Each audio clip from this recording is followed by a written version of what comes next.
இயேசு திருக்குடும்பமாய் நமது வாழ்வில் தந்திருக்கின்ற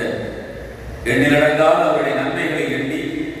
அவருக்கு ஸ்தோத்திரம் என்று பாடலோடு ஆண்டவருக்கு நன்றி செலுத்துகின்ற பொழுது நாம் ஆலய வாசலின் முன்பாக நின்று போதகரோடு இணைந்து இறைமக்கள் குடும்பமாக கொண்டு வந்திருக்கின்ற கனிகளை படைத்து